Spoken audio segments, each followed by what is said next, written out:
if we're all honest, officials are just as much part of the game as the players and the coaches and the fans and the parents and everybody that's there. Even though they're just as much part of the game, we don't want them to be. You know what I'm saying? Right. I mean, can you appreciate that idea? I mean, does that make sense?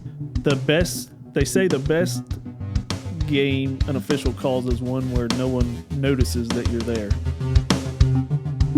Fans will mimic a coach's behavior. Yeah. If your coach is in the dugout just ranting and raving, if a fan sees you, like you said, going out, being respectful, I always say, what if I went to your place of work and just yelled at you for 8 straight hours? How much fun would that be? Hey, ump, you're horrible. Ref, open your eyes. You're missing a great game. It's episode 20 of the Coaching Life podcast, and we are talking with an official. That's right, officials are people too. We have Nathan Carroll on. He's a licensed official in multiple sports and has so much to offer to us as coaches, as parents, and as athletes. Regardless of what game you play, I think you'll get something out of this episode today. So listen up. It's time to start episode 20 right now. Welcome back to the Coaching Life podcast. I'm Pat Martin. I'm here with Coach Chris Stewart. Coach, how you doing today, buddy? I'm doing well, thanks. Coach, do you remember when we used to try to keep these podcast episodes under 30 minutes? Oh, we did that? First couple? Yeah, first couple, and it kind of gained out. I guess you could say we're expanding. Well, hopefully, as long as people are still listening. Yeah. Well, we got to keep bringing in good that's content, the only way, right? That's the only way. Yeah, we got to have guests.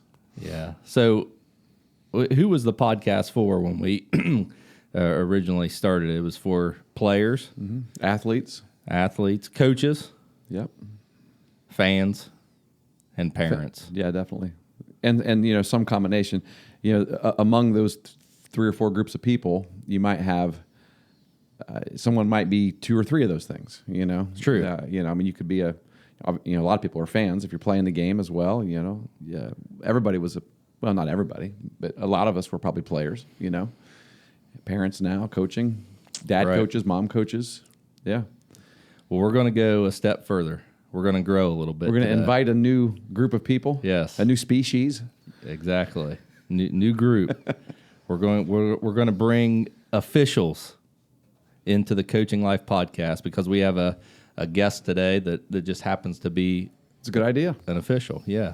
Yeah. And it's Nathan Carroll. Nate, good having you. Appreciate you being here. Appreciate you guys having me. Thanks for coming on, Nate. Talk a little bit about Nate here real quick. Me and Nate, I think over the last few years have become pretty good friends, and he's helped me a lot, actually, in my understanding of officials and umpires, but a lot with the way that I approach them during a game. Sure. These are things that I never really thought about before. Got to talk to Nate a lot about things like that, and really appreciate that. But I hope that's something that he can bring to us today in today's episode. But Nate graduated from Eastern High School. He was a multi-sport athlete. We talk about that quite a bit. Played basketball for 4 years. He golfed for 3 years. Played baseball for a year. Nate, I'm surprised you didn't run track or cross country. Maybe we'll get into that. Just try them all. Really, Nate's a speedster. He can really run. What year did you graduate? 2008. I was there during some of that. Probably. Yeah. I did 2 stints at Eastern, like 2002 to 4. They couldn't get rid of you the first time. And then I was there. I was actually there 2008, but I went back as an intervention specialist. And then at the second half of that year, I became the 11th grade language arts teacher. Oh, yeah. Okay. I won't tell the story of why that happened, but okay, good. Maybe Nathan might remember. I don't know. But Nate graduated from the University of Rio Grande, and I think what we want to talk about today, the key time here, is when he was a freshman or sophomore in high school, and he started doing something that I've considered the one true indicator of an individual's sanity or lack thereof.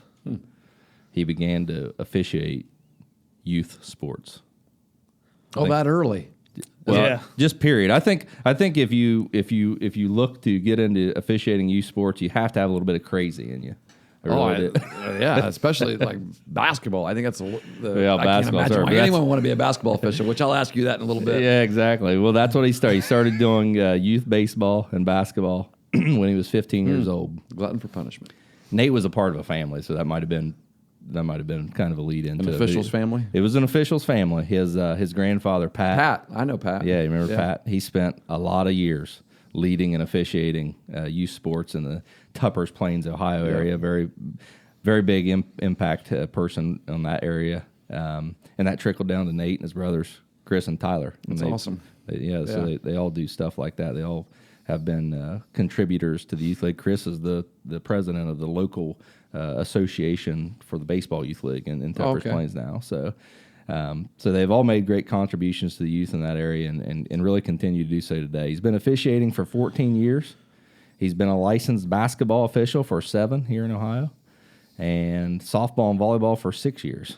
He's a USA certified softball umpire and has umpired for the Ohio Regional Campus Conference for 3 years.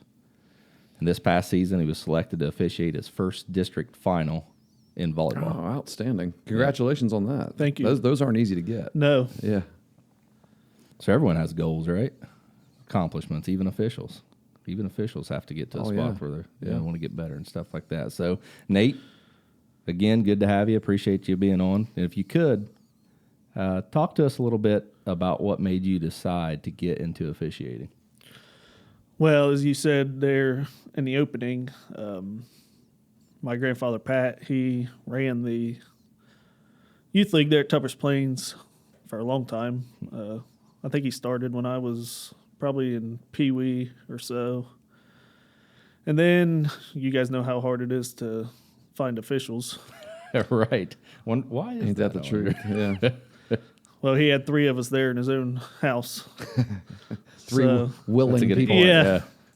Wanting to make a little extra money there in high school. Where it begins. That's yeah. right.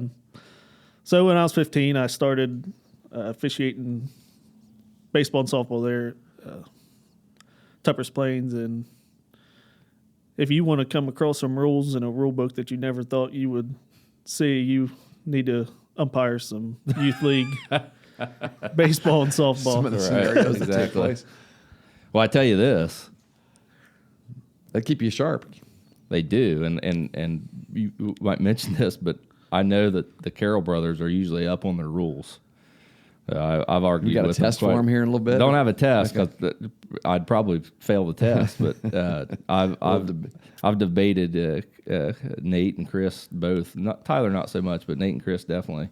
Chris more than anybody because he really loves it. Wait a second. When you say you've debated them, you're not talking about sitting over a cup of coffee somewhere. You're talking about actually out on the court or out on the field. You've had this debate. Well, usually it's not about rules when we're on the court. Chris and Tyler. It's about judgment. All of them. Nate's called some of my games too, and but we've never. I'm just talking about rules. Things will come up and. Oh yeah. and, It's usually through it's text fun. message. Okay. Yeah, Something right, happened yeah. that you want to find out later. Yeah. I see. Yeah. So we're not arguing on the field here. No, You don't ever do that, me. do you? You don't.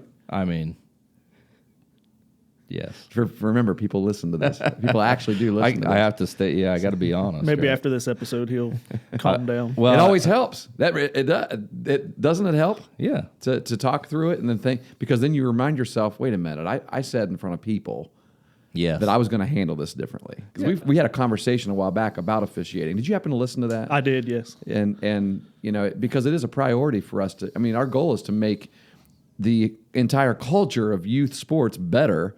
And a huge aspect of what's wrong with the culture of youth sports is the way people interact with officials. Yeah. And so it's extremely important for us to have you on here today. Yeah. Well, it's helped me talk too through because those. we've talked about it before, kind of personalizing the relationship. Uh-huh. You grow that relationship a little bit. So, knowing Nate and Chris and Tyler and not just them, but other officials, but being able to talk to them one-on-one about rules and about coaches and things like that, those things stick with you. I'm still work in progress. Though. Yeah. Officials are people too. They're not. Their name is not blue. And then Well, you know what, Coach? That's funny. Let's ask Nate about that, because here's what I've experienced. I'm not going to say what I've experienced. Nate, how would you? We might get into this later, though. That's all right. We can get into it. How do you prefer a coach refer to you on a court or a field? Me personally, I know a lot of officials like a more personal relationship where they call each other by name. Yeah. I prefer to be called Coach in blue. Yeah. Oh, really? Yeah. I've That's an unusual. I feel thing like for me, if a fan hears a coach call you by name, they might start assuming they make assumptions that you know sure. them. See, I never thought about that. Yeah. Well, the reason I bring that up is because I ran into it in travel ball this year. Mm-hmm. I would go, maybe the pregame meeting or whatever. I would go up and we'd introduce ourselves, and I say, do you want me to call you by your name, or do you want me to call you Blue? And more often than not, the umpire's like, oh, you call me Blue, or I'm going to be upset. Is that right? Yeah. Man, I don't know. I've just never run into any of those guys, I guess. Yeah. Because I've had guys tell me, and obviously it's personal preference, but I've had guys tell me that they, come to the home plate meeting or something, and we introduce ourselves by first name, and then he'll actually ask me, you mind if I call you Chris during the game? And I'll be like, yeah, sure. Well, you call me Bill, you call me Tom or whatever. And I prefer that as well. And of course, he says that to the opposing coach as well. So he wants both of us to do that. So if you got a question, just ask. My name is Tom, and his name out there is Dave. Just just ask if you can come and talk to us, and we'd be glad to talk with you. And what I find, what I like about that personally, is that it's a lot easier. I should say it's a lot harder for my emotion level of getting angry when I see something that I disagree with.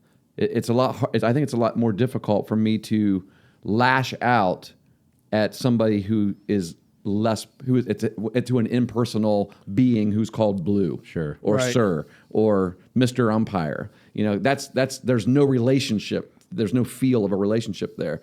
And so I think for me personally, I like the fact that you want me to call you Nate, on the field, because I don't care what the fans think, to be honest. I mean, right. But two, I like having to pause personally and go, all right, this is a dude that has a wife and kids and a family, as well. And he's out here doing the best he can, just like I am. And I'm screwing up as much as he's screwing up. And I got to remember that. And so I think having a name does something about that. So I've always appreciated that. But I'm if somebody ever wants me to call him Blue, I'd be glad to. I call you whatever you want me to call you. Well, I think that's the key is you ask. You have those the beginning of the formalities there where you go through and find out a little bit about the umpire, the official. I think that's important. My brother was telling me a story yesterday about a game he was in last year where it would have been a youth travel tournament game, and he said that he didn't know the umpire's name. It was one of those days where they played 3 or 4 games in a day, and so he just said, "Hey, sir, I got a question." And he called him sir, and he said the guy got really mad at him for that. I've had that too. People don't like being called sir. He got real. He was like, "Wow, I'm sorry." He said, "I'm not trying to be." He's like, "I wasn't trying to be insulting. I just didn't. I wanted to get your attention some way, and I don't like calling people Blue." He's like, I don't want to be called that either. And I said, well, it just sounds to me like you maybe ran into somebody who's having a bad day, a chip on their shoulder or something. So. Well, part of the issue with me is I go through so many different coaches in a summer throughout the year. Yeah. I've forgot your name by the time our umpires meeting is over. That's a good point. Yeah. That's a good point. Yeah. And then it becomes insulting if you call them the wrong name. Right. Yeah. Well, I think, there's a second part of that, and we'll go ahead and jump to it. When say we're in the middle of a game, and you make a horrible call, which doesn't happen. I wasn't sure which way I was going to go with that. I'm glad you went one way with it. But yeah, so you make a call. Every call's horrible 50% of the time, right? Right. Because it's one side, any close call anyway. Right. You make a call when the coach disagrees with it.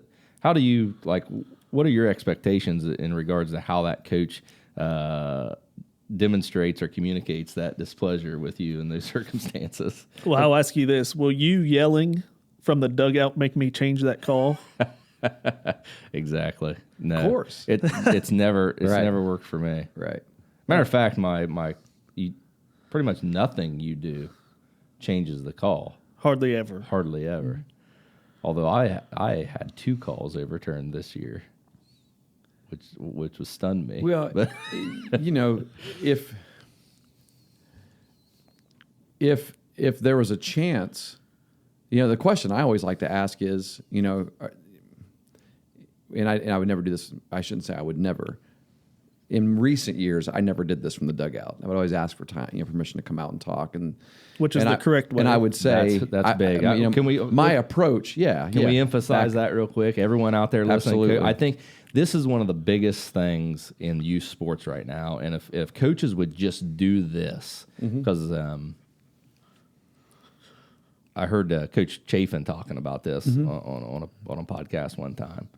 If coaches would just do this, it would change the atmosphere of the game so much and change those situations. Call timeout and ask, hey, can I come talk to you about that call? Exactly. Yeah. Yeah. Changes everything. Yeah. Huge. And maybe before we even go a step further, do you find that, well, one, does an official have to, like in a game of baseball, does the official have to allow you to come out and ask a question about the call? You don't have to. Yeah, I didn't think so. But I've never told a coach that he couldn't. Who does it respectfully like that? Right. Yeah. Yeah. See, that would make sense to me. Now, if you're just over here yelling, I'm not going to talk to you. Yeah. Yeah. So, you know, that's when the thing that I like to ask, you know, to go back to what's the likelihood of getting a call changed? And you said you have gotten a couple changed in a game, and I probably have had that happen as well. But the thing I always want to know is, you know, I just want to make sure, because there's more than one of you out here. Are you absolutely sure? Are you 100% sure that what you saw was this runner was out? You know, because I understand that, you know, I'm not saying that insultingly. I'm just saying I understand that sometimes we call what we assume is going to happen. You know, it looks like, hey, this is going to happen, and all of a sudden we're surprised. But we, you know, because if for some reason you're not 100% sure, I would love to request for you to ask your partner. Right. And I say that that's how I approach that, because I'll tell you something that irritates me as a coach when an opposing coach, and I can name some schools who do this a lot. You better not. I won't do that. And some specific coaches who do this a lot. They demand, like they'll start shouting from the dugout. They'll demand that, hey, go ask your buddy here because he had a better, you know. And sometimes it's a call where you're standing 6 feet from it, but that guy's 90 feet from it, and they're wanting you to go ask him if he saw something better. I've done that you before. know. But it just irritates me when a coach demands that of an official. It's like he didn't have to. You don't have to ask for help. No. Yeah. But if a coach comes out and wants me to go to my partner for help, 99% of the time, out of respect, basically, for the coach, I'll go say, hey, do you have any information on this play that would make me want to overturn this call? Yeah. Now, if I'm an umpire standing at second base and a coach comes out and says, hey, can we appeal that to your partner? I'm going to say, Coach, no. I think that the reason why that irritates me is I think that is so insulting. It is. That is so disrespectful. Yeah. For you even to go out and ask. That's why I like to ask the question first. You know, not like, hey, can we appeal that? I just like to ask the question. Hey, if you're 100% sure that you saw it, and you know, and I just happen to see it differently from where I was standing, okay. I know there's nothing nothing's going to change. Right. Well, and again, to revisit, Coach Chafin talked about that, and I thought what he said was we need to have Coach Chafin on, but yeah, he said he would. Yeah. We just got to schedule it. I know. Yeah. Because, you know, sometimes you'll see umpires tell a coach that they're responsible for their fans, especially in a youth environment. The fans are getting out of control when, you know, an umpire will say, oh, it happens in high school environments too. I've had an official tell me that before. really? Yeah. That's discussion for another day. Or maybe this or maybe day. this. I don't think that. Nate, you know, we don't have to use names. Nate, but I can in my mind right now, I can see the exact scenario and hear the exact wording and the exact people and the exact field and everything that was happening, because it wasn't that long ago. Do you listen to fans when you're out there? More so in baseball and softball, you can hear them. Say basketball, you can't hear a word the fans are saying. Yeah. Man, that's a point that needs to be emphasized. Every person who goes to a basketball game, and if you're listening right now, hear what Nathan, our official, said just now. they can't hear what you're saying, so stop yelling at them. You're making the game horrible for everybody sitting around you. Yeah. Oh, I get irritated at basketball games, man. Me too. I do. I don't know why you. I mean, we should talk about basketball in a little bit, but I don't know why anyone would. You do not get paid enough to officiate basketball. It's crazy. Coaches are in here all. I'd be throwing coaches out left and right if I officiated basketball. But it is the most fun. Yeah, I hear people say that. Most fun to officiate. Jason Wright says the same interesting. thing. I don't get it, man. There's nothing like the adrenaline Maybe that's of it. being out there. Yeah, it's fast paced. It's constant. Right. Yeah, but there's so many calls to make. Maybe that's why it's so much fun. You got to blow the whistle a lot, Right. or you don't.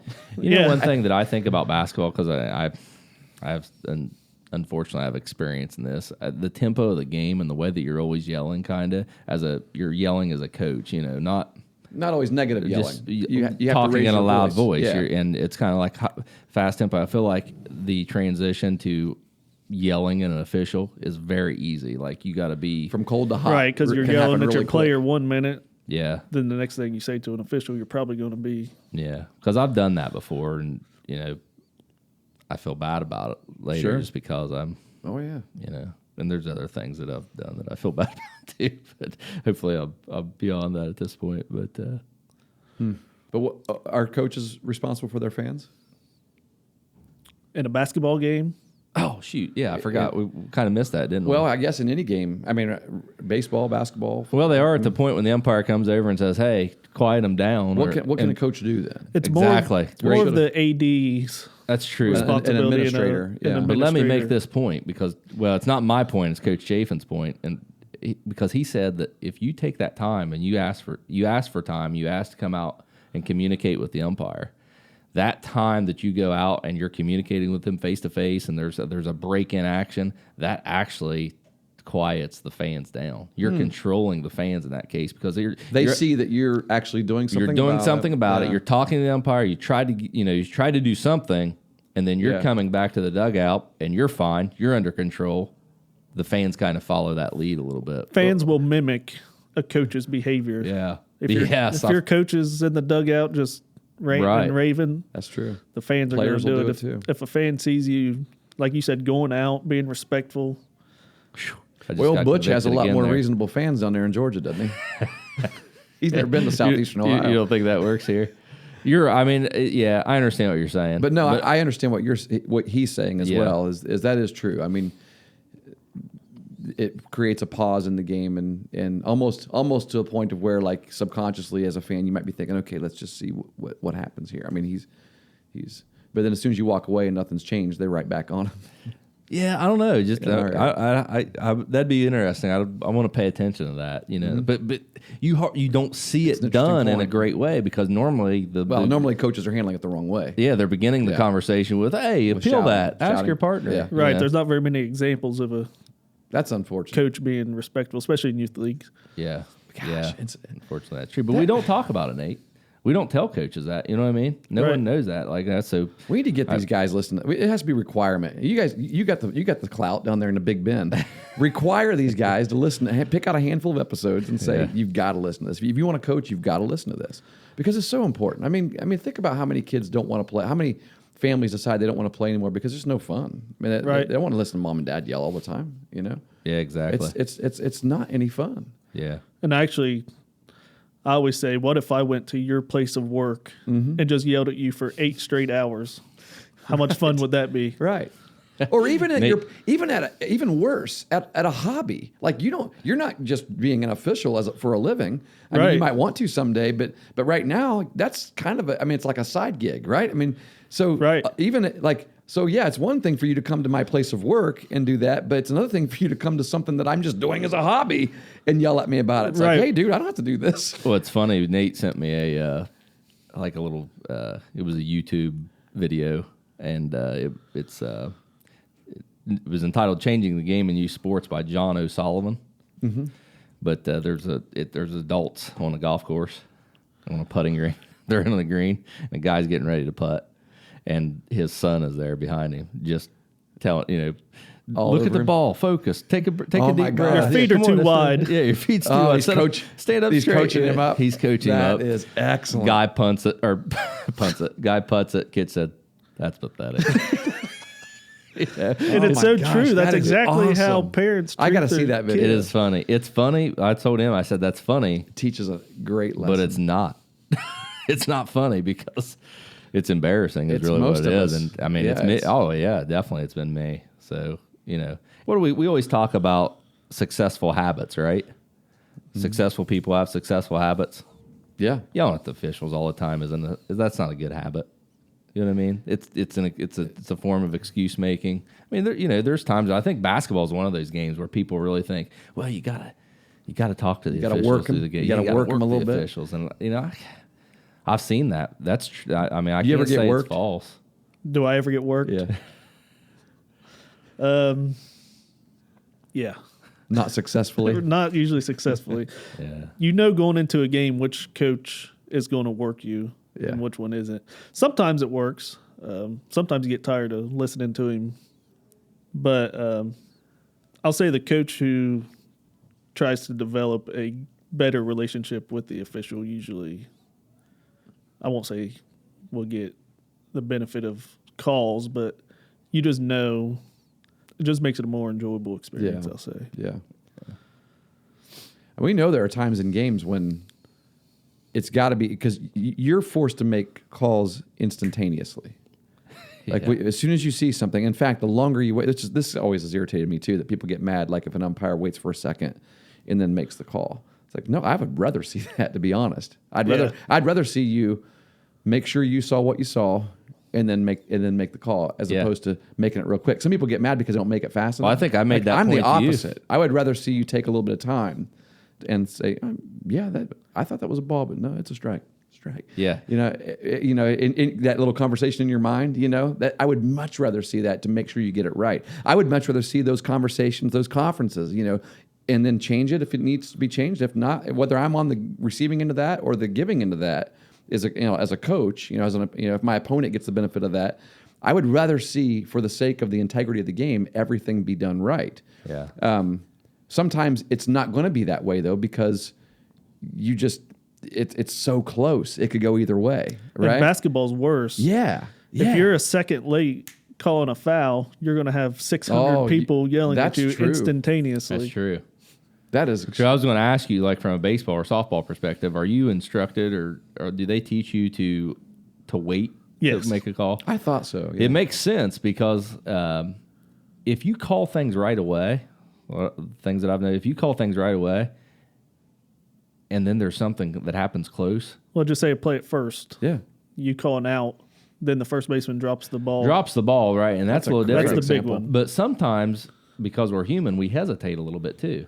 And if you hesitate a little bit, then people were like, oh, but if you're always pausing, you're always waiting another, second or two and then making the call. It's obvious that's your mechanic. That hesitation, right? Yeah, that's his normal mechanic. We had a 18U tournament recently in a local league, and the umpire went to call a strike, and his finger slipped off the strike indicator on his clicker. Right.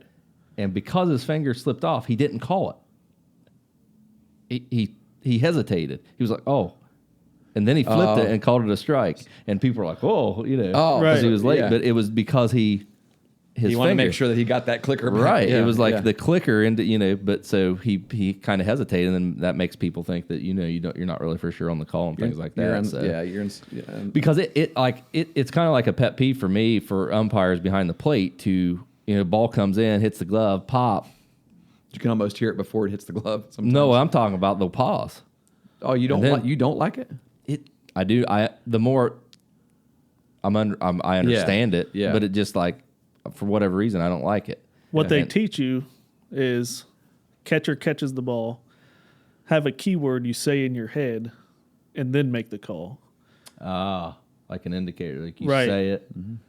Because I don't know how many pitches that I've missed. As soon as the pitcher throws it, I think in my head, well, that pitch is high. Well, it wasn't high. Where if I would have slowed down, anticipate what you think is going to happen, and that can happen a lot in baseball, actually. Yeah. Oh, yeah. Where you in your mind you're like, there's no way this kid's beating his throw out, but he's got some wheels, and all of a sudden, if you anticipate what you think you're going to see, and then you call it based on that, you're going to get yourself in trouble. Right. Like if the batter moves out of the way of the pitch, that can confuse you a little bit. He's moving out of the way, or she's moving out of the way. It's a curveball. Comes back in. You've called off. You call it off of his movement. I know you're not supposed to do that. Wait, can we go top secret, and can you tell us what your keyword is? What my keyword is? Could be anything like bananas or whatever. I just say ball or strike in your mind first. Yeah. Okay. Well, that right. makes sense. That's kind of boring, Nate, but it makes sense. I just thought it was a word, like something like I did too. That's what I was thinking. Like super fragile. Exactly. Well, yeah, that word.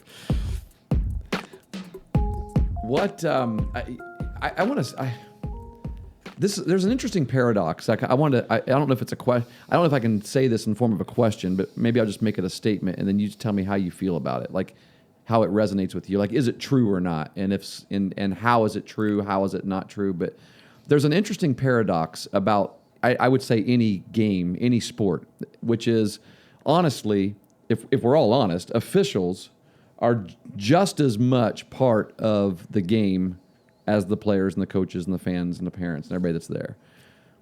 Well, I should take that back. You can play the game without parents. You could play it without fans. You could play it without coaches. Could we try that? Yeah, I'm with you there. Trust me, we're with you on that one. Yeah. You could also play it without officials, but it'd be really hard. So you're getting to the point to where, okay, these are some people that are pretty necessary, and you couldn't play it without the players, obviously. So let's take it down to the two most necessary groups, which is players and officials. Even though they're just as much part of the game, we don't want them to be. You know what I'm saying? Right. And so, like, how does that? I mean, can you appreciate that idea? I mean, does that make sense? I mean, when I say that, officials are a necessary part of the game, but we don't want them to become part of the game. They say the best game an official calls is one where no one notices that you're there. Yeah. Mm-hmm. Yeah, I told Pat yesterday, I don't think I've ever seen Nate at any of our games. And he said, yeah, he did a couple of your softball games last year. I said, well, he must have done a heck of a job then. Yeah. Well, yeah, I'm with you there. If you're not noticed, that's probably the best game that you could ask yourself to do. Yeah. Well, I know I've seen... Which is really hard because you got to be a really humble person I'd say to not want to be noticed. I'd say this too, and I don't want to offend anybody out there. But this would be true for coaches and players too. This is true for humans. There are officials out there that like to be seen. They like for people to hear them, and they kind of want to be the center of attention. Yeah, of the game, and that I think those people should take note of the idea of, hey, you're at your best when no one even notices you're there. Right. Because in theory, that's what they're supposed to do, is just uphold the integrity of the game, make sure it runs smooth and by the rules, and, you go on from there. Yeah. So there are people like that, but, heck, everyone has faults, right? Yeah, there are coaches like that too. Yeah, definitely. I mean, how often do we see coaches meddling in the game when it's unnecessary? Right. You got bases loaded and the guy's calling a bunt. Yeah, that's the coach that's wanting to be part of the game. I think so. Unnecessarily. Some people really believe in that, Coach. Yeah. Well, there's a certain thing called overcoaching a game, and you can also over officiate. I read an entire chapter in a book about that. You can also over officiate a game. Yeah, you can. Right. Yeah.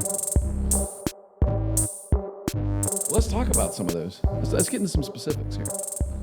You got something in mind? Well, no. I mean, like, what's one of the craziest rulings that you've seen in a game or in any sport? Well, the one I wrote down was just recently in the World Series of Game 2 when everyone should. If you didn't watch the World Series, and believe it or not everyone does, but you should listen to what Nate's talking about here. This is which crazy. I might not do a very good job explaining, so I might need Pat's help a little bit. Was this the interference call? No, this was. I was say, that wasn't game 2. That was game 5. It really wasn't a big deal in the game. It wasn't. But we made it a big deal by taking it to the extreme. Yeah, we jumped on it, and we were on Twitter arguing about Who's it. we? Me and Nate and a couple other Because I don't have a clue what you're talking about. I think you do. I think. I mean, I may when you tell me what happened, but I don't remember because my mind is going to the big one. I thought, which was the interference call in Game 5 or 6. Nah, that was a crazy. We have some opinions on that, but this one is this one's the craziest. All right, let's hear it. It makes sense to me. Right. So, just say for instance, a ground ball to shortstop. Runner beats the throw, but steps over the bag. Oh yeah, I do remember this. So they never touched the bag. He kind of ran around the bag. I do remember this. Runner gets past the bag. So he never touches the bag. By rule, the fielder can't just step on the bag. He has to tag That's the no longer runner. a force. It's no longer a force play. Right. Yes. But our thinking is, in what world should a runner, or how do I want to say this? The ball gets to the bag before the runner. I'm not saying this right. No, you are. Because that's the rule, right? On a force out, if the ball gets to the bag before the runner's out. Right? We argued about that. Unless the runner steps over the bag. Right. That's exactly right. Unless the runner steps over the bag. Because But wouldn't that require the first baseman to miss the ball, though? No. Or miss the bag? Like, not miss the bag necessarily, but like, if that runner if the ball legitimately beat that runner to the bag initially before he stepped over the bag. Well, the runner beats the ball. He just doesn't touch the bag. Yeah, the runner runs past the bag. The ball comes into the mitt. Okay, and it's clear that the runner beat the throw. Right. Yeah. You have to call that runner safe until the first baseman tags him out. Correct. Seems like an odd rule. Yeah. Right. Right. So we see this in youth baseball all the time, softball. Runners just step over the bag. And it kind of gives you an incentive to step over the bag, doesn't it? Well, I thought about that. I've tried my best because that's what I do with rules. Like try to figure out why wouldn't I just do this then as a coach? I tell you what, from now on as a second baseman, I'm telling my second baseman to throw the ball at the runner. Yeah, right. Or throw it in the path of the runner. If you're gonna call if it's any throw, I'm going to teach our infielders from now on to make throws to the left of the first baseman. Any throw that goes toward that baseline, if we got a chance of getting called for interference. Yeah. You tell me there's not going to be coaches out there doing that now? You're talking about the next one. Yeah, we'll talk about that one later.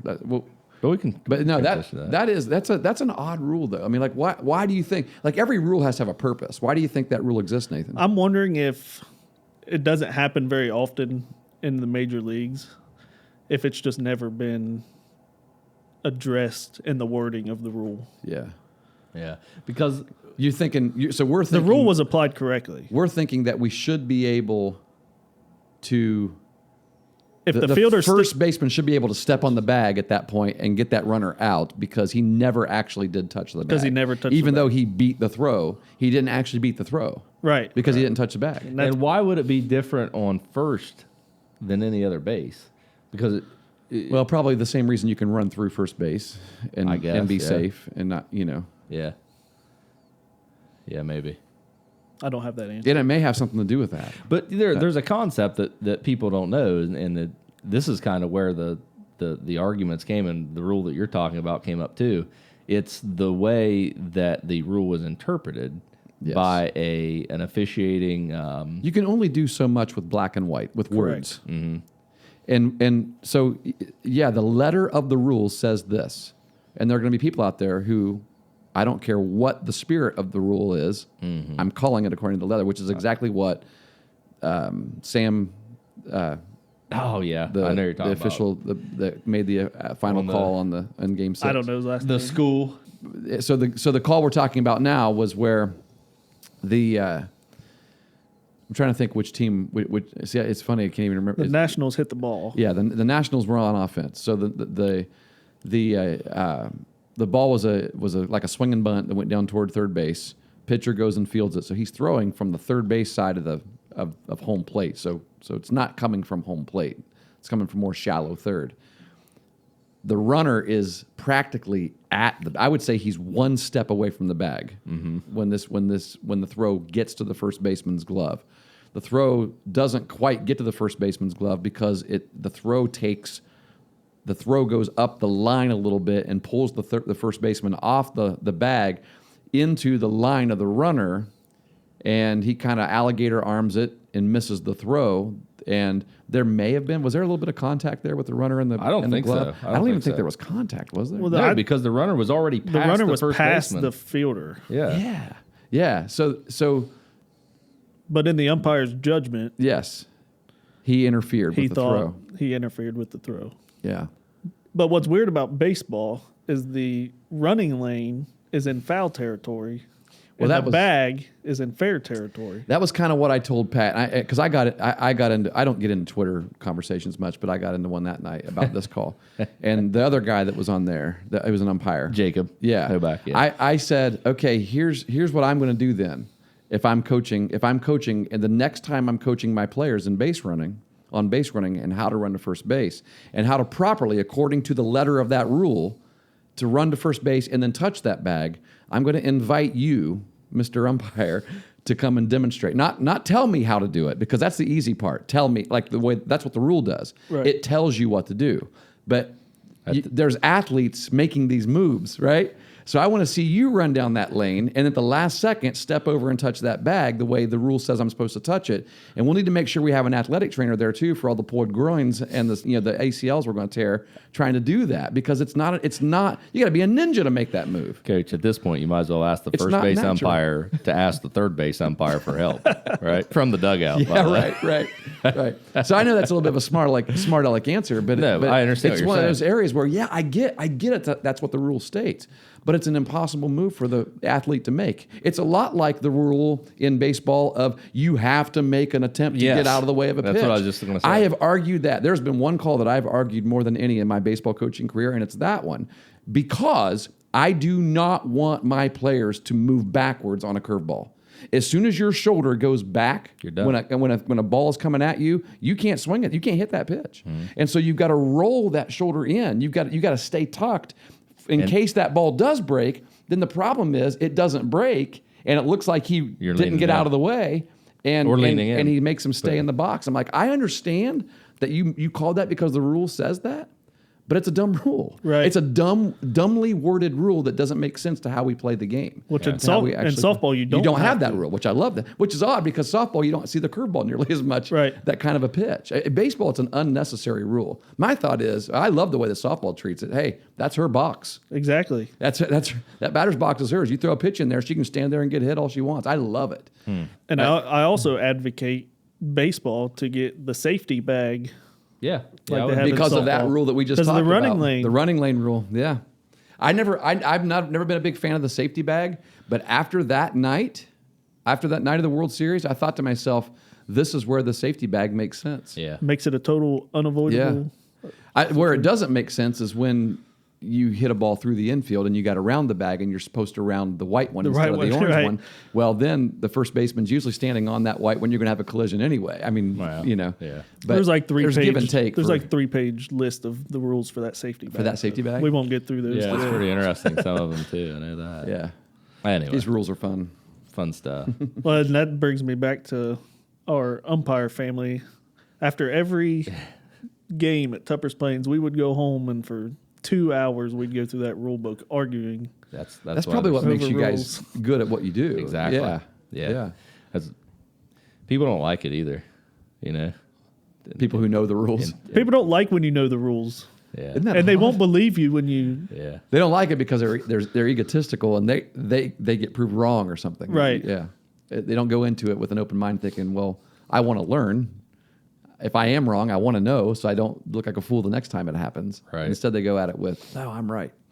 We in that episode we did about coaching tips, coaching cues that are Rule myths, yeah. ridiculous, and then rules issues. One of the things we said was there is no argument. If this is what the rule states, and you're like, I see it differently. I disagree. Well, it doesn't matter if you disagree. It's what the rule states. All right. Except for like in those judgment call issues now that we're Except talking about the it's interpretation like the interpretation matters. of it. And Yeah. I don't expect coaches to know every rule. Sure. I've been umpiring for 14 years, and I don't know every rule. You're not going to know. Yeah. And Right. Rules change. too. You're right. They change every year. Yeah. And softball rules are different than baseball rules, and there's different rules in different age divisions. USA is different than than NFHS or UTRIP or right. Exactly. It's crazy. It's hard to keep track of, and I sympathize with umpires in that situation when they go back and forth, right? Between leagues. Well, there's been weeks that I've done a basketball game one day, a volleyball game the next day, a softball game the next day, a different softball league the next day. Hey, you do volleyball? That's right. You did volleyball district. Could you explain a volleyball rule to me? Well, maybe. There's one that irritates me. Well, I'll tell you, here's the thing about volleyball. I'll tell you, this is the thing that I find fascinating about volleyball, which is also a little bit irritating. It's the only sport where the official can score points. Right. If you decide that you saw a double hit and nobody else in the gym saw it, you just gave a point to that team. That double hit is the most confusing. It is the hardest. It is. It has, and in my mind, I'm thinking, you would think, like, I don't know, and this is just me, and I'm not an official, so it's easy for me to say. It would have to be pretty obvious for me to call that, because I don't want people. I've had people tell me before who have officialed volleyball games with another person, and they're like, and I would ask them, just as a friend, hey, did you see? There were 6 double hits called in that game. Did you see all those? And he's like, I didn't see them. I'm like, if the other guy's not seeing them, how are you seeing them? And I'll even say my definition of a double hit might change from game to game, not on purpose. Yeah. Yeah, right. Is it a flow thing, or a player thing, a team thing? What? You kind of watch in warm-ups the setters. You can, yeah. You can. Is that when a double hit? The double hit. It's the setter. It has to be when it's when you can't have it on the first contact, right? But the setter, so it's typically going to be from the setter or someone who's not a setter or used to setting, and that's usually when it does happen. But sometimes the setter gets it too. But these are girls that you'd think pretty well. I mean, or guys too. I mean, there's a lot of men's volleyball teams too. That know how to set, but what is it usually like when you see the ball rotate a certain way? Well, they tell you not to watch the spin. Really? I listen for the sound. The sound. You can hear. I see. Okay. Yeah. But man, there are times when it's called and I am flabbergasted. I'm going, I didn't see that. And a lot of times it's like when there's been a good volley, and that's when they tell you not to call it. The girls are just busting their it looks great, and then it stops because someone double hit. Let that go. If I'm in a long rally, I'll let just about anything go. Yeah. Oh, it's so much fun. Volleyball is my favorite sport to watch. I suppose in that case, in a volleyball match, there is no appeal, is there? No. I mean, it's over. It's done. And it's the guy in the stand. That's his call. Yeah, on the stand. Yeah. Huh. And I tell you, that's there's just really fascinating things about volleyball, and that's one of them is that officials can score points. And that's probably one of the most scoring points. That's probably the most discussed thing in our volleyball meetings is judging the double hits. Yeah. And it can vary game to game. If you have 2 teams that aren't very good, you're not going to call very many of them. If you have 2 really good teams, you're going to tighten up and call a lot of them. And my thought with any call is, what's the advantage? Okay, you called that because she's getting an advantage in some way. I mean, maybe not. Maybe it's because now this year they stressed if you're setting it to your own team, be more lenient. Than if as opposed to putting it over the net, setting it over the net and it's bad, then I could see they that. want it called because you are causing you're getting away with more per se. I could debate that. I'm a bump set spike guy. You do it all. Very important. What? I hate to see a setter push the ball back over the net. I see what you're saying. I hate it. You know what though? When she does it and it's sneaky, sure, that's true. She's she's right at the net and she goes up to set, and these girls over here are jumping already, to try to block it, and she just takes it over. You know what I equate that to? No, I don't know. Bunning. Oh, the setter. You could be a good setter sneaky bunner too, but. Like the or setter you could just hit it over the wall. The setter making a tap, you equate that to a bump? Yeah, because you're not getting it to your swinger. Well, you're trust me, I'd much rather see him swing it. Yeah, exactly. I like to see him swing it. Yeah, and that's usually the time where I'll say something at a volleyball game. Whenever I see these big girls going up and then just tapping it over, I'm like, swing it, just hit the ball, hit the ball. So, what's your stance on bunting against the shift? That's a good question. Because it seems like a pretty obvious play that no one ever. Well, you know what I don't Obvious understand? if you can do it. Right. What I Yeah. don't understand is this. I feel like you should be able to hit oppo against the shift all the time, because I don't see, and I don't understand this. Maybe you could explain this to me.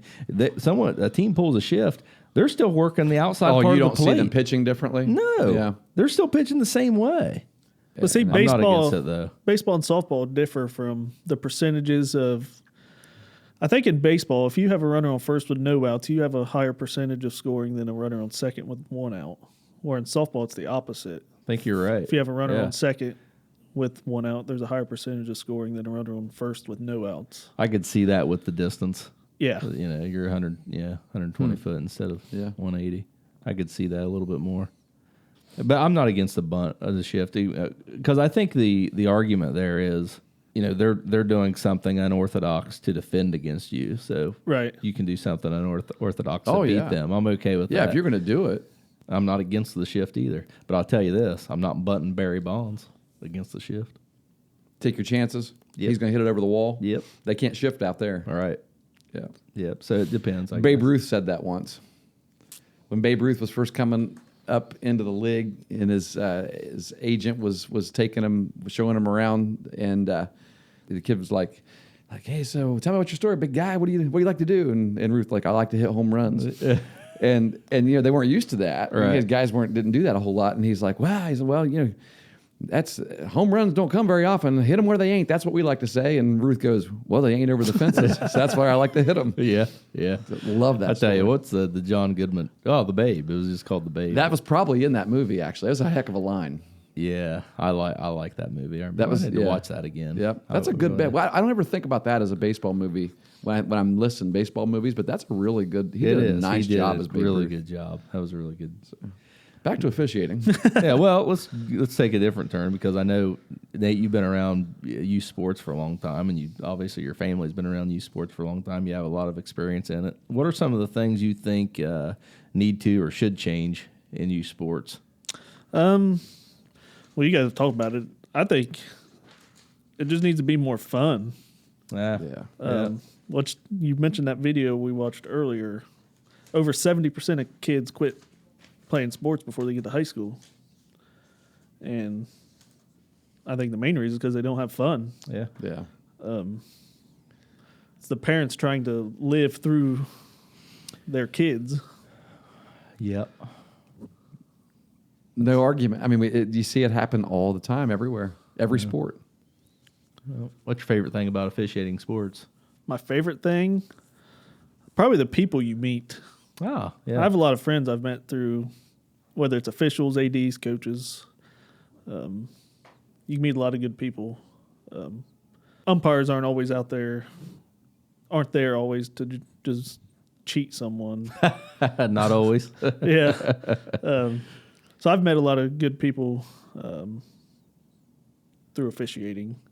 The point that you just made, Nate, it's amazing to me if we really pause to think about it. I mean, if we really think logically and reasonably, do we really think that an official? I mean, I'm sure it's happened. but do we really believe that an official comes into a game with a rooting interest? I'm talking about at the high school level. You know, I mean, Right. Granted, who knows? I mean, I'm talking about kids you pick off the. I still don't think that. I don't think they do at any level, to be honest. Yeah, with you. I mean, yeah, it's hard. Yeah, I mean, for one, I don't know. I mean, is there? Have you ever run into, as an official, have you ever run into anyone who actually says that they would rather see this team win than that team win before the game? You know, or where you're sitting around in your official's shed or whatever. You know, even at travel tournaments where you're, you know, I'm sure you probably got some teams you really sick of seeing because Right. you hate that coach, you know, or whatever. But does anybody actually ever go into a game with that in their mind? I've never I can't officiated imagine with it. one. Yeah. Yeah, I just can't imagine it. It's just an excuse for fans to use, I think. Yeah. Yeah, we failed. Right. Our kids failed. Hey. I as a coach, I failed, and so it's your fault. I've always told my kids, regardless of what sport it is, when we're going into a game that Nate's officiating, that we're going to have to overcome the officials to win this game. So Because he's going to do so well.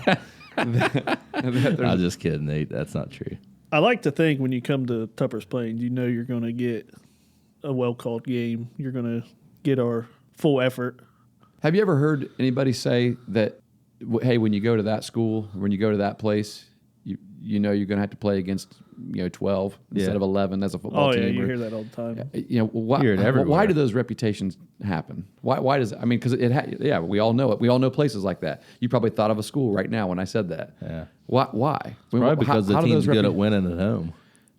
I mean, is it because is there cheating going on there? Do you think there's ever cheating really going on anywhere? I wouldn't think so. It's pretty hard. Like, think about what it would take to cheat. Yeah, even if you have a kind of like a vindictive feeling in you, or you're holding a grudge because a coach yelled at you, like to actually go to the level of saying you're cheating to change the outcome of a game. I mean, it would get pretty obvious, Yeah. Pretty obvious. Like, there's a lot of times coaches will yell about, like, especially in basketball, the foul count. Yeah. Oh, yeah. They look at that number up there on the scoreboard. It normally happens in the second half, but you know what I've learned is normally when that happens, say it's like 10-2 in the second half, it was probably 9-1 in the first, the opposite way. And you just forget about the first half because. Well, and my thought about that is your team's fouling more than ours. Well, that's chop. Yeah, exactly. That happens. And that's usually what if causes it. You're pressing a lot, you're running man I hate defense. that number on scoreboards. I'm sure just you take do it too. off there. Yeah, I'm sure. Why do they have that number on the scoreboard? Well, it's helpful. It's probably helpful to. Well, that's true. You have a scorekeeper to tell the scorekeeper. Do the fans really need to know how many? The fans don't. The coaches. Well, I guess. I don't know. It adds to the element of the game, probably. It really does. I know this. Whenever I'm in the stands and our team is losing by 5 to 7 points, and we're getting down to the last minute of the game, and our team only has 3 fouls up there, like we only have committed 3 fouls. I'm thinking you're going to wish you had more. Well, you better start fouling. Because you're going to want to get them to the line. There's no way you're going to be able to stop the game if you don't, to get the ball back if you don't. But those are so. Yeah, I look at that foul thing a lot. But that's kind of an irritating thing to assume that in a basketball game the number of fouls should be even among teams, or at least close to even all the time. Doesn't even make sense. Because there are some teams that are a lot more physical than others, and they should be called for more fouls than others. That's true. That's true. Yeah. What's your favorite thing to hear about? Well, you said you don't hear fans. Well, from a coach, maybe the favorite thing to hear from a coach that isn't an actual foul, like over the back. Over the back. Over the back. Yeah. That's the best one. People still say that. Everyone says it. Why don't you explain that to our listeners? Because there might be people who are listening like, well, you mean there's an over the back, right? Yeah. So you got 2 guys going up for a rebound. The guy behind jumps, which they'll say over his back. Right. One, if there's not contact, it's not a foul. Sure. He just got. The second thing, if there is contact, it's a push.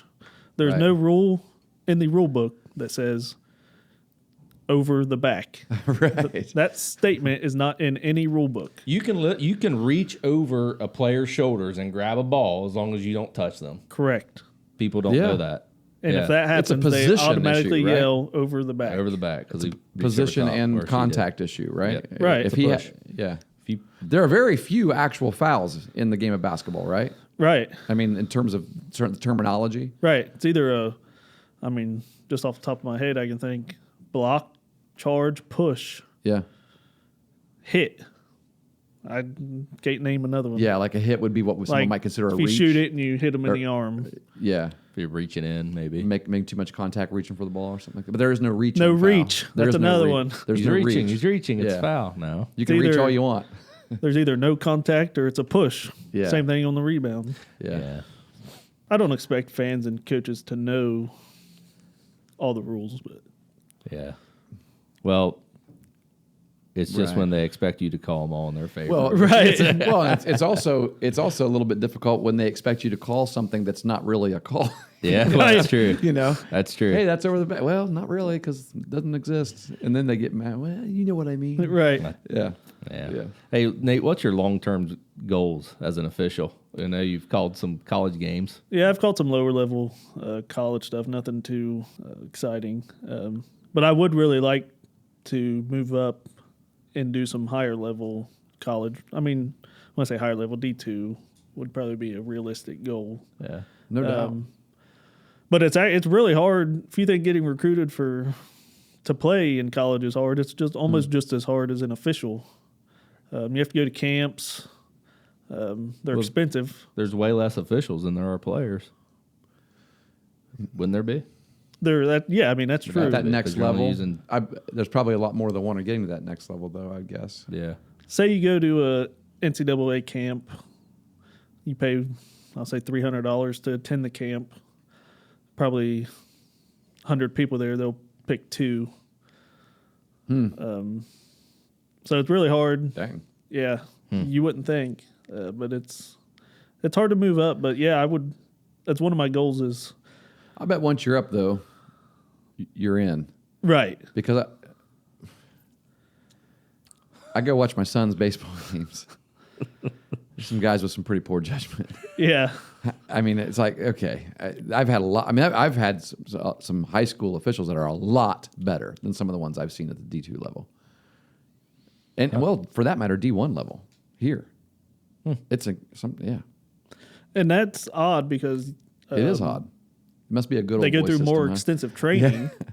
I don't know. like- I think a college baseball player, for example, ought to be able to throw the ball over a 17-inch plate, and you ought to be able to expect him to hit that strike zone. You shouldn't be giving him Right. 8 inches off that plate. You get less leeway. And I sit behind at all my son's games. I try to sit right behind the plate, and it's not just one way. I'm not talking one-sided. I'm just thinking. I'm thinking as I understand these coaches' issue. Because they got kids, they got their own players sitting back there charting pitches and gunning, and so they're going over and talking to the coach. The coach knows, and there's some umpires once they get settled in out there and they start calling that strike out there. If a pitcher can live there, you can't hit that ball. Yeah. And I'm like, why is that happening at this level? Right. Yeah. And I think I saw you tweeted one from a softball high game school this game, year. yeah. I think it was softball. I shouldn't have done that, but this is from a GoPro. It was just the girl got rung up 3 times that day, and on a pitch inside the. It was batter's so box. far outside. It was in the middle of the left-hander's batter's box. She literally could not have reached it, and she told us that. But when she comes over the dugout and says that, I'm like, no excuse. Right. You got to figure out a way. Close enough for and him the to reason call it. I was mad about it was because I told her that very thing. Hey, you got to figure out a way. And then I went back and watched the film. I'm like, no, she was right. There's no way she could hit that ball. She fouled 2 good balls off, went to full count. Had a great at bat. And then got rung up on that, and so I'm like, this irritates me, So I didn't put the name of the official or anything like that. I'm just like, sometimes, and I put it out there for the purpose of saying, moms, dads, sometimes it really happens. Coaches, sometimes it really happens. They really, your kids are telling the truth sometimes, and don't always get mad at them because they took strike 3. Right. Because I told our head coach that. I said, look, you got to be careful of yelling at them about taking strike 3 because sometimes they weren't wrong. Yeah. Right. For taking that pitch. Yep. And that's tough because everyone's strike zones are different, but they shouldn't be. Yeah, that's a good point. I mean, you should know going to a game. The strike zone is not different. Right. Isn't that odd? Everyone's strike zones are different. But the letter of the law says this is what the strike zone is. Right. Right. Yeah. Yeah. Because some people, some umpires will say, well, this is the way I call it. Yeah. That's why I'm a fan of the automated strike zone. Are you really? Yeah. Did you see in the Arizona or the Atlantic Coastal League or whatever where they were trying it out? Yeah, and they've had some pitch issues. That's an issue. That didn't look like a strike at all. Right. That'll get better, though. But it went through that zone. But the major leagues is $1 billion industry. I feel like they can Figure it out. I mean, we have cars driving themselves. They're gonna make that better. And as an umpire, why would you not want all the help you can get? How would that work? Like, are you eliminating the home plate umpires in terms of calling balls and strikes? I think in that and they're league- only putting a guy back there to call plays at the plate then? Well, I think in that league, he wore an earpiece. It told him ball or strike, so you still say ball or strike. So the appearance is That's a just nice like paycheck. exactly. Why? Someone's telling you what to say. Why would you not want that? I'd be pulling the old naked gun back there. Hey, do you have any advice for people out there looking to get into officiating? It's probably one of the best decisions I've ever made, because when I first I umpired at Tupper's Plains for 6 or 7 or 8 years before I actually decided to become a licensed official. Like I said, the people you meet, it keeps you in the game where you can't play it anymore. Which I know, Pat, you call some games just for fun. Well, I don't know if I'd say just actually, for fun. well, For necessity. he enjoys it. He acts like he does it, but he enjoys it, or he wouldn't do it. But for college kids, it's actually a great part-time job. The pay's not as bad as people act like. I mean, it's not good, but I've always said it's a paid volunteer position. right. Does that make sense? But for me, it's just a way to stay in the game, because I actually have more fun officiating a basketball game than I do playing in one now. You know, it's kind of like daddy ball. How people are always big on daddy ball. They're like, you know, we got to have these officials, guys. We got to have umpires and officials, and you know, You got to have dad coaches. you got to have dad. You got to have coaches. yeah. It's a way because if we don't, it's gonna be really hard to have leagues. You got to have And we need to start taking care of them better. We do. That's me. I stand on that, you know, as well. I'm just as guilty as anyone else, and I've been catching myself over the last year or so. Well, in these youth leagues, half the time you have a 16-year-old kid back there. Just right. They called him to come down. Hey, can you call this game for me? Yeah, we'll throw $15 at you and give you a bag of Skittles and right, right. Yeah. Yeah, there just needs to be more respect in the youth level. Yeah, I agree with you. In the summertime, do you go up and do a lot of games like at Berliner? I go to Berliner pretty much every weekend in the summer. Oh, cool. I'll do a weekend. I'll probably do at least 12 or 13, 14 games a weekend. Do you mind telling us what that would look like? Like, let's say, maybe if people knew how nice it is, I mean, how much fun it is, and how cool it is, they'd be like, maybe I'll look into this. I'll actually I've heard people say, you know, going on these weekend trips, sometimes these organizations will pay for your travel, for our hotel, pay for your hotel. And I mean, if you're not married and have any kids, and you just want to go travel and spend the entire weekend and make a bunch of money, because you're doing a bunch of games. Yeah, and I'll say travel coaches and players, it's like a 180. Mm-hmm. They are way more respectful than the local youth leagues are, and I'm not sure what reason. Maybe because they know you're out there doing 5-6 games a day. I'm not sure the reason. But I'll go up on a Friday, it just depends. You start at noon some days, start at 8, do 4 or 5 games, go to the hotel, come back Saturday, do 5 or 6 games, go to a hotel, come back Sunday, same thing. So, I mean, you can make $600 easy. In a weekend. And that's more than a lot of people. And not have to pay for your hotel. Right. Just pay for your meals, basically. And you get to be around ball. And you're traveling. You get to be around ball. Yeah, I mean, I might want to stop. Yeah, stop coaching it. To answer your question before, I met my wife officiating. That's the one person. Oh, did you really? Yeah.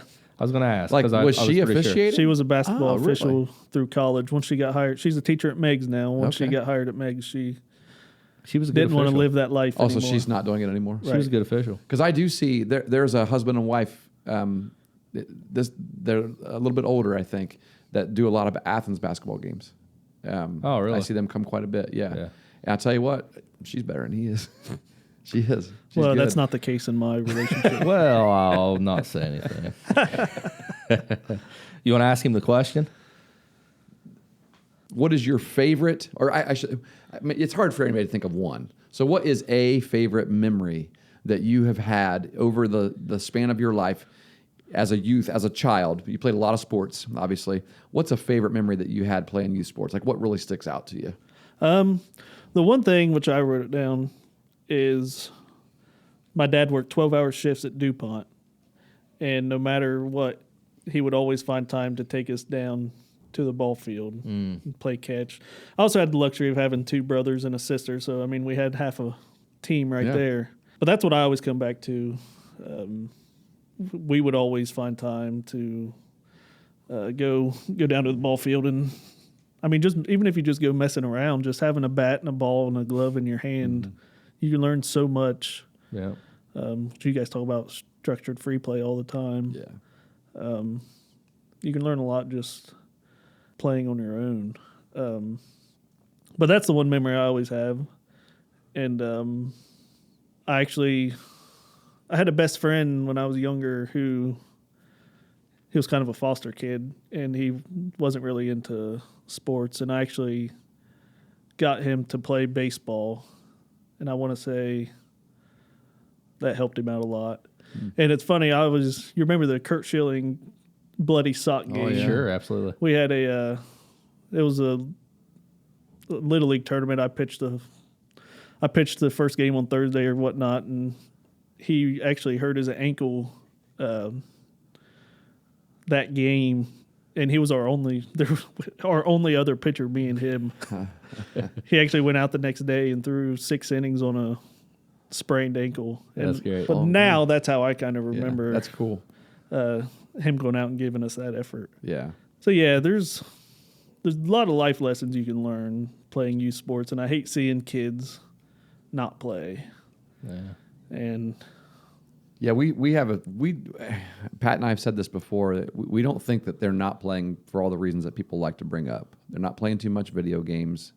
It's not the technology and the phones in their hands that are keeping them from playing. I really think that people choosing not to play, like you said, because it's just not as fun as that other stuff.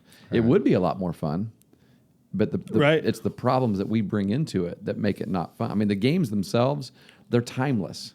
I mean, you can't create better games than what we have created with baseball and basketball and football and soccer and tennis. I mean, these are incredible games that hold your attention in so many different ways. And they get you out there moving and exercising and meeting new people, and no cell phone or no video game can compare to it. You just can't. And so I don't think it's those things. It's the ways that we stain it with our behavior. Yeah. Right. Yeah, I agree. I think it's good what I take away there from Nate's memory of his dad working 12-hour shifts and finding ways to bring him to the ball field is just that. Yeah. It wasn't the instruction necessarily or yeah. What he taught them about the game or anything like that. It was just the fact that he found time to take them down there. Mm-hmm. And I thought that could be a lesson to all of us that, as we're leading our kids through this sports journey, that, they're going to remember what matters. Yeah. And what matters is that effort that you give and providing them the opportunity to play the game more so than what you're going to Would your 8-year-old know you're playing in a big game if you didn't tell them? That's a good point. Wow, yeah. But it's true. Very true. You're right. They wouldn't know the umpires made wrong calls either. Nope. If they didn't hear it from you first. Right. That's exactly right. They wouldn't care. Yeah, they'd probably just assume that, hey, that happens. Yeah. They're smarter than what we are. Yeah. Wow. They're there for different reasons. And the call upsets us because we're there for different reasons than they are. Yeah. A lot of times, those young ones. Nate, thanks for joining us on the podcast today. Absolutely. Very helpful. Good stuff. Had a blast. Thanks for listening, everyone.